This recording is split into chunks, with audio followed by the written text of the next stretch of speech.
Greetings, everyone. This is Rock and Roll Spot Convention with the weekly comic book roundup. We've already covered this week's X-Men books, Spider-Man book, and as well as Alien and Star Wars books. So now it's on to this week's Heroes Reborn titles, our Avengers book, and Maestro. Kicking things off, we got Heroes Reborn number 4.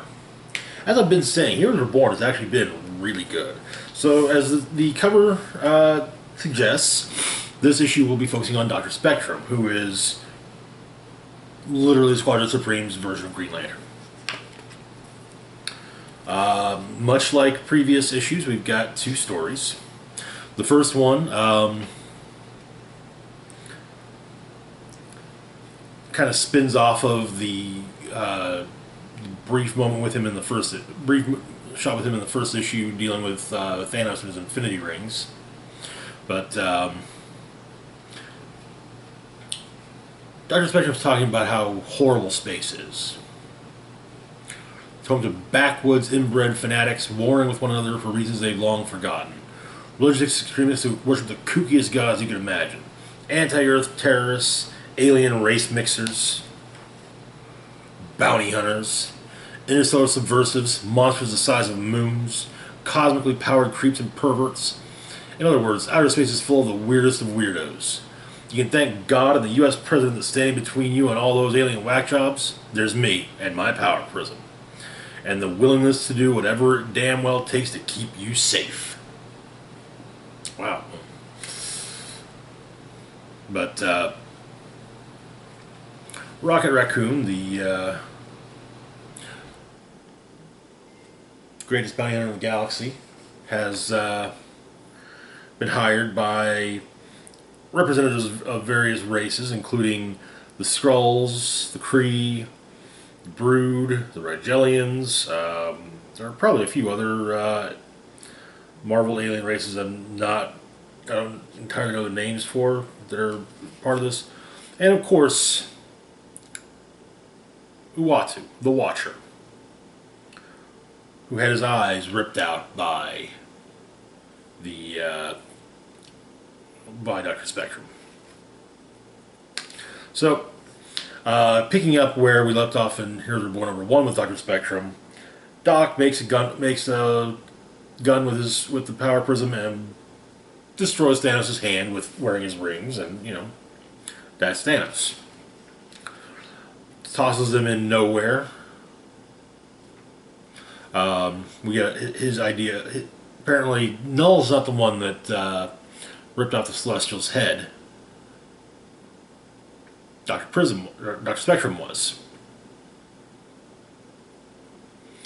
Explains that Celestials like to think they're gods. So a few years back, I tore the head off one and built a black site prison inside it.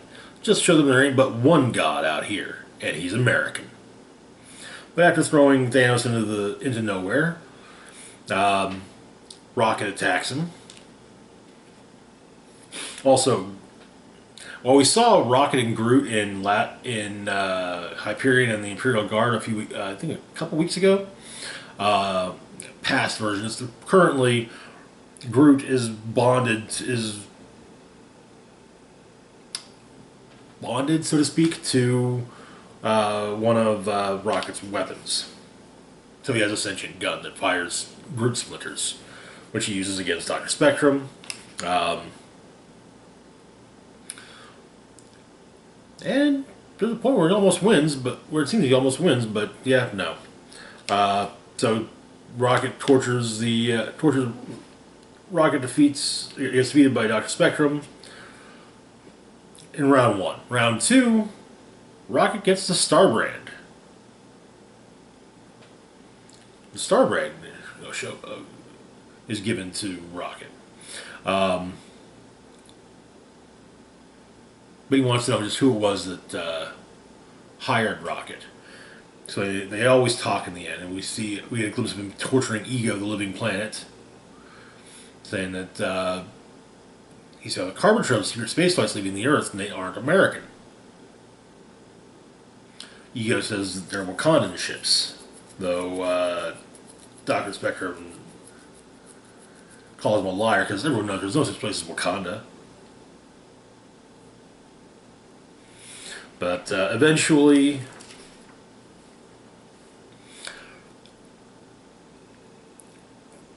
turns out that Dr. Spectrum encountered the Cancerverse and basically contained it within a power prism. And so he lets it loose on Rocket. Kills him slow, and eventually kills him.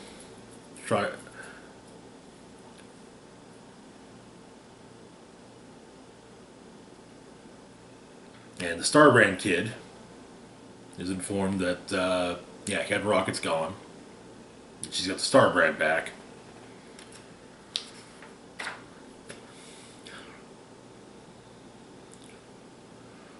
Back on Earth, Colonel Ledger tells President Coulson about what happened, including that it was the Watcher and who's who of intergalactic scumbags that hired Rocket. Spectrum will deal with them soon enough. We see something very different about this version of reality. So, for American currency, for those unaware, on the backside we'll have the picture of a government building and say, you know, however many dollars, and then along the top, "In God We Trust." Here they say, "In Mephisto We Trust." And in fact, it turns out that the President and Colonel Ledger are at a church for Mephisto. Our backup story shows how Rocket and Groot came to pick up the Starbrand. It was Rocket. It was Groot's idea. Rocket thought it was a trap. But the Starbrand kid is pissed at Rocket's death. She wants to go to Earth, take on Dr. Spectrum, fix everything. When a ship shows up, captained by Captain Okoye of the Star Panther, Captain Okoye. The ship itself is the Star Panther Makandal, and the Starbrand is an urgent the ship is an urgent message for the Starbrand from Wakanda Space Command. That is where the issue ends. Strong issue. Honestly, Heroes Reborn has been really good. I'm honestly impressed. I really wasn't expecting too terribly much. You know, I thought it was just going to be, you know, some simple, you know, but it's actually been really good.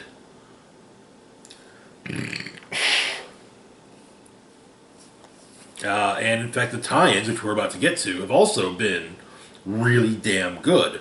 Speaking of the tie-ins, that was off with this week with Magneto and the Mutant Force, which was supposed to release last week. So, turns out that years ago,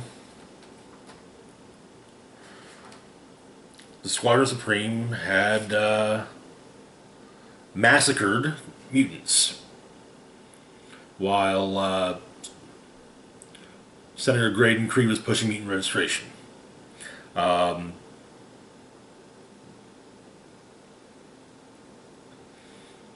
During that,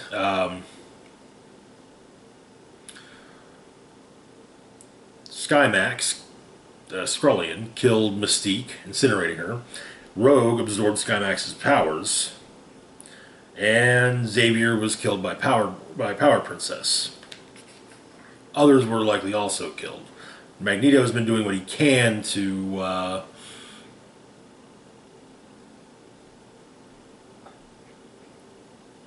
rescue everyone else.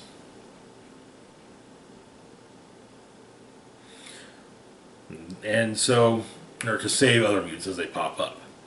So they've broken into the Muir Island Psychic Detention Facility, or Psionic Detention Center, to rescue Emma Frost. With Magneto insisting Xavier is alive in the astral plane.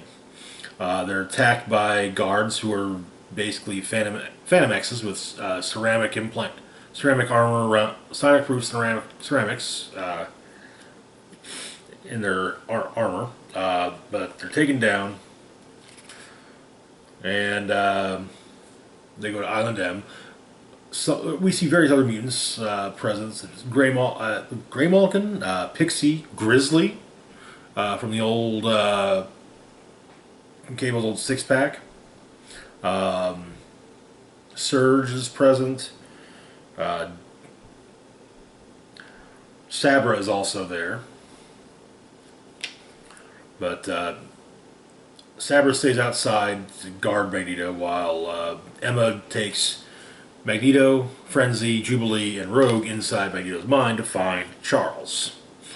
The mindscape is basically where where Xavier's mind landed inside Magneto's is like a ruined version of Utopia Island, home of Power Princess. And it turns out that that the rest of the members of Utopia, the Utopian warrior women, were actually killed by germs that Power Princess brought back from man's world.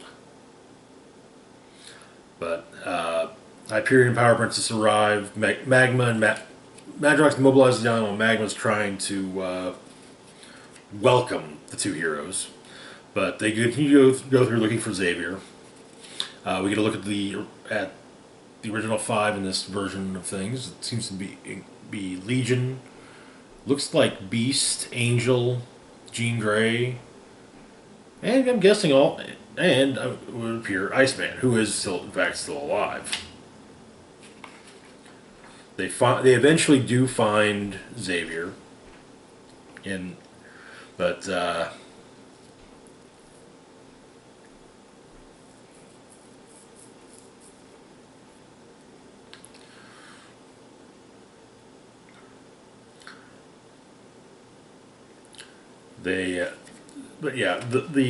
mutants are dealing with Hyperion and Power Princess. It's not going well.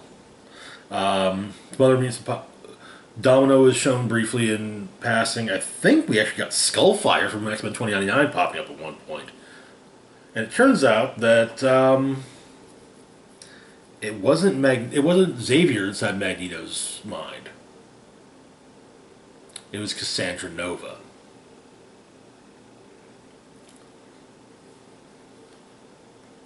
And somehow, something happens and Hyperion and Power Princess vanish from the island. Which is when, of course, Cassandra Nova reveals herself, explaining that, Xavier and Magneto are dead. So, she is Mutant-Kind's new alpha, tearing mutants free from the dark with the force of a star gone Nova. And that is where the issue ends. And sadly, it's only a one-shot, because, God, I want to read the rest of that. I want to see how that goes.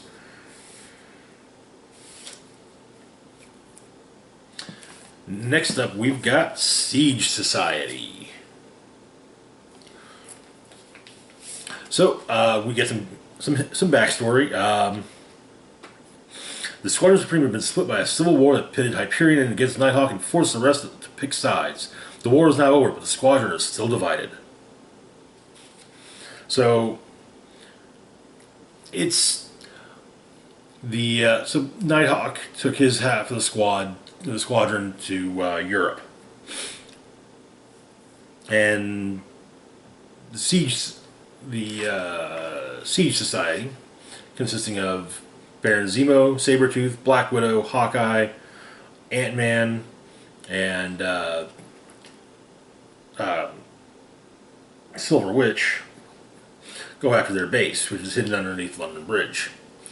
Also part of the Siege Society is Soviet Agent. Funny they, left him out.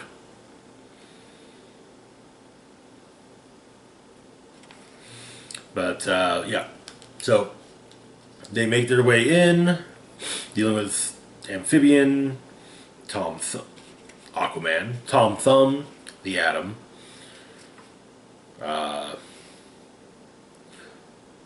Blue Eagle, Hawkman, Golden Archer, Green Arrow,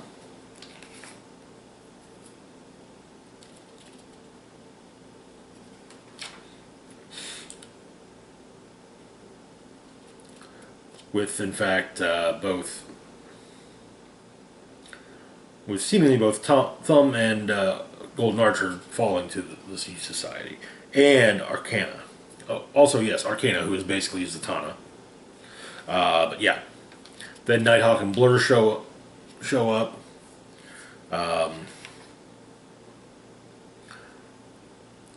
Silver Witch separates Blur from the rest of the team. Zemo and Nighthawk have a sword fight, though turns out it was all a feint. Nighthawk wanted Zemo to show up, but Widow manages to escape with Hawkeye and Ant-Man. The three of them were contractors, but yeah. Nighthawk takes down Zemo, pummels him good,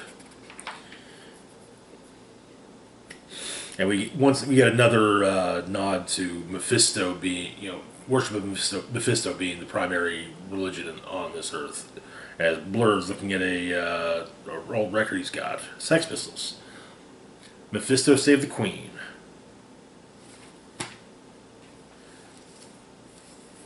But yeah,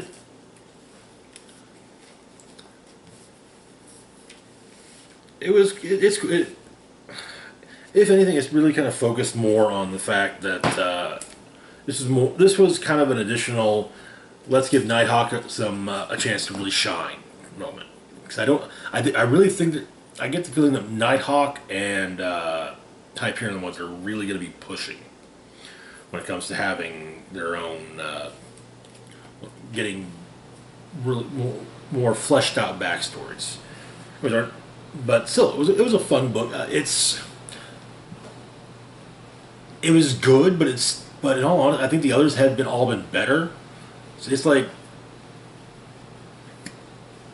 like saying, oh, this is the least of the bunch, but it's still better than a lot of other stuff. It may be the least of this, but it's still better than a whole bunch of other stuff out there. So yeah. Anyway, our next book is Young Squadron #1.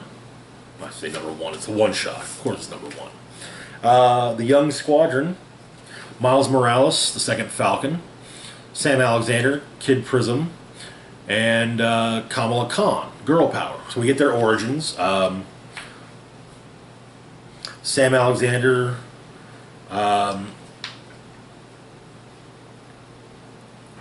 was on a school field trip, grabbed the Power Prism, briefly got some of its power, and it stuck with. And the Prism power, the portion of it stuck with him, and so he became Dr. Spectrum's sidekick. Kamala Khan worked in a history museum. Turns out her boss was selling utopian artifacts on the side. She let Power Princess know, but also used some of the artifacts to fight off the bad guys. Power Princess showed up and said, "Hey," yeah, and basically made her her sidekick, Girl Power. However, then there's Falcon.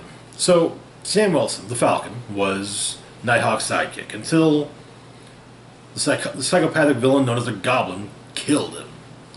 This will actually be shown in the soon-to-be reprinted Marvel Double Action #1. But Miles made a Falcon suit and tried to help Nighthawk, but Nighthawk was not having it at all.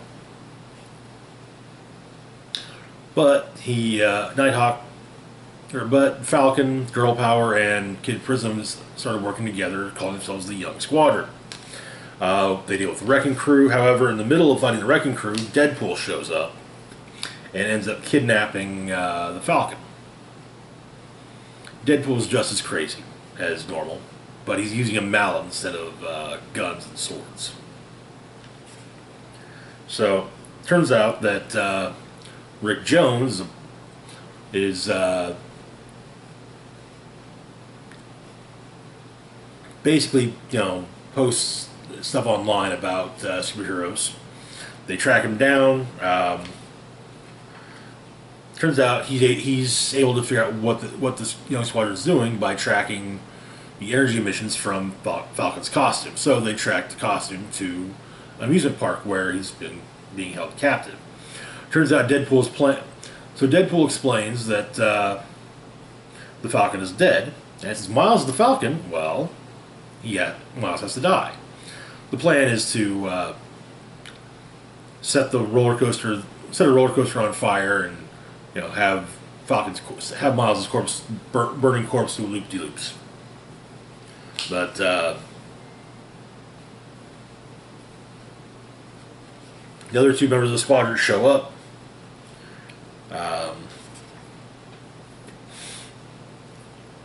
And then Nighthawk shows up to take Deadpool into custody. But before Deadpool is taken into custody, he does make a few interesting points. That, one, he explains, yes, this is all wrong. And he asks, how many times have you seen the Squadron Supreme unleash violence because they enjoyed it? Perfect property damage because that is the only way they know how to win. Constant lethal force on targets in the name of peace, righteousness, and the American flag. And he says, Earth's mightiest scoundrels exert their power over all of us. Adding that our group of Avengers was nothing to avenge. Later, Girl Power and Kid Prism turn Deadpool over to Nighthawk. Nighthawk doesn't seem to know how Deadpool keeps escaping Ravencroft, but he's going to make sure it doesn't happen again. And but he's heard that they're running out the Falcon, because he wants to help the Falcon. And they're actually, we'll look on the tone, that doesn't say help. So they say, no, we don't know where he is. We haven't seen him, but we'll let you know if we see it. If we do, and they both say that that look wasn't help. With Sam adding that look was definitely, I'm going to break Falcon's legs.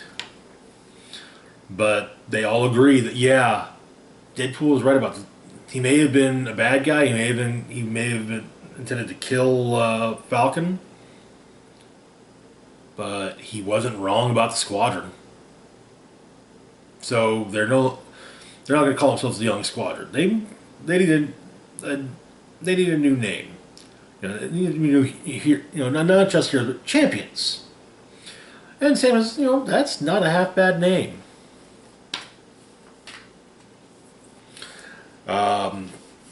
It was good. It was a good book. Like I'm saying, all these Heroes Reborn books are great. The tie-ins are also great because I think what I like about these tie-ins is that none of them feel like, okay, so where exactly in the event does this take place? It's more like, no, here are other tales that here's fleshing out this alternate reality, and that's really cool. Anyway, moving on to our next book, we've got Black Widow number 7. So where we left off, the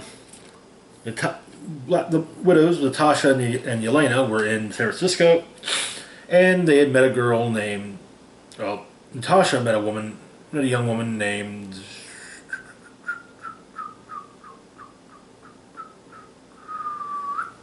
oh crap, of course her name's not listed in the,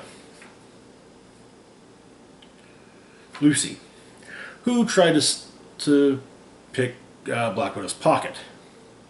But it turned out Lucy was actually wrapped up with a new supervillain operating out of San Francisco named Apogee. And Black Widow saved her and brought her home, where she's now being trained by Yelena. However, Natasha would rather Yelena not trained Lucy. Basically, Yelena sees her as a weapon to be honed. Natasha sees her as someone who, needs help. So yeah. They argue about the whole thing, and it turns out that Natasha's got someone on the inside on Apogee's organization. The young superhero formerly known as Aranya, If I remember, Anya, I want to say cortisone. I'm quite likely wrong, mistaken because I forgot to look it up when I was, yeah, beforehand. But yeah, so she is Natasha's inside person. Get some information, and Natasha that has got some information out of her, and does ask Lucy about some of it. And Lucy has electricity powers that she has no idea how to control. So, but yeah, Natasha is trying to help her, calm down. Um,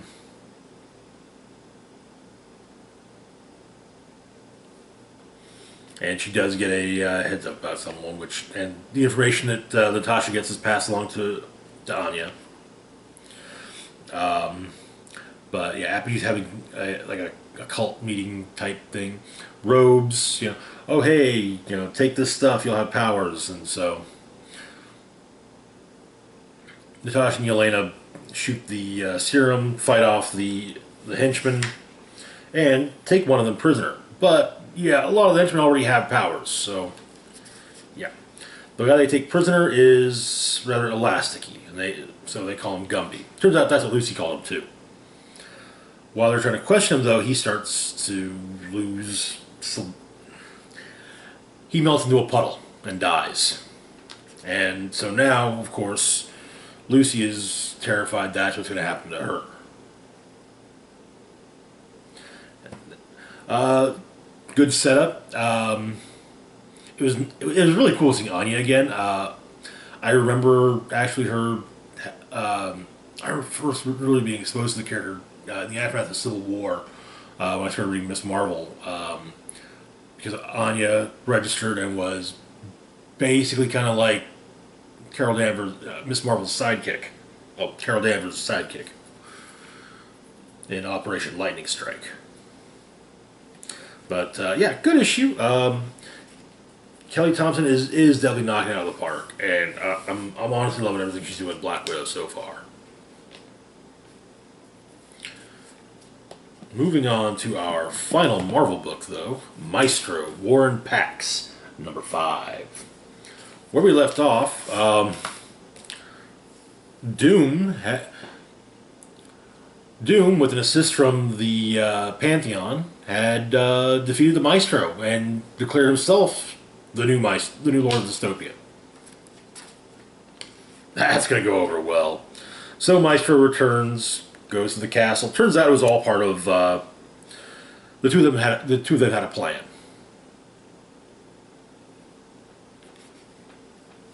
Take down AIM, take down Pantheon, and well, Doom poisoned the wine. Or Hulk poisoned the wine. Though Doom saw that coming, took an antitoxin. The two of them duke it out outside of the castle. But yeah, it turns out that Maestro did manage to plan out where at least kind of guide his flight plan or his flight path after being blasted by Doom. It ended up in the old Alchemax building. Turns on some electromagnets, ripping off Doom's armor. Beats the hell out of him. 2 punches. He's like, yeah, I heard bones break. But Doom is able to escape.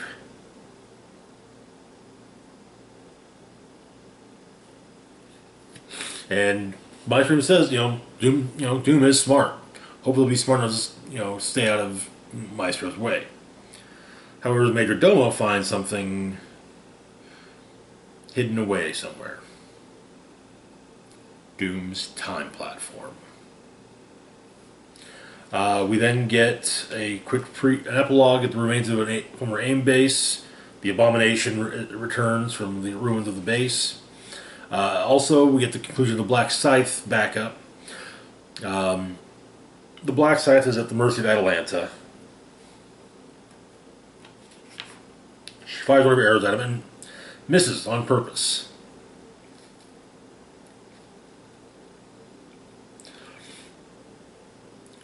And it turns out that, yes, she's going after him personally. But the rest of the organization is going after his rallies in D.C. and Chicago.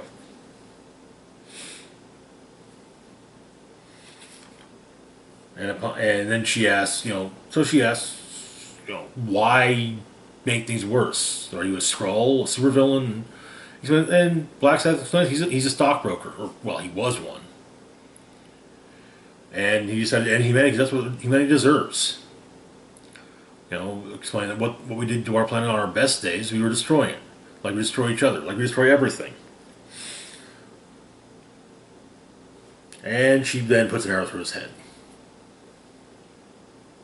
And that is where the series ends. There is going to be another Maestro series coming called World War M. I don't recall seeing it listed in the solicits for the next couple months, but I may have just missed it. But yeah. So apparently this is designed as a trilogy. So yeah, we will be getting a third series. That's going to do it for... yeah, that'll do it for War and Pax. Honestly, War and Pax is great. I'm not a big Hulk fan. I'm sure you probably picked that up from the fact that I rarely cover Hulk books on here. It just doesn't do it. The character doesn't do anything for me. If you are a Hulk fan, great. I'm glad you love him. You like him. Alternate versions of the Hulk, however, those can be interesting, and especially Maestro with the previous story with my early exposure to Hulk being the Peter David in the Peter David run, and in the aftermath of Future Imperfect, which introduced the Maestro. So yeah, getting to see some of the Maestro's history has been real nice, and I really dig the fact that we're getting another. They had planned to do three separate miniseries, so yeah, we are getting more. The Doom angle was cool. I have to admit, I was surprised that it turned out Doom and Maestro were working together to take down AIM and Pantheon. But yeah, that's okay. Good job, guys. But anyway, that's it for now. As always, feel free to like, share, and subscribe. Links to my Facebook, Twitter, Patreon, and PayPal found in the description box down below. This is Rock and Roll Spock signing off, saying live long and rock hard.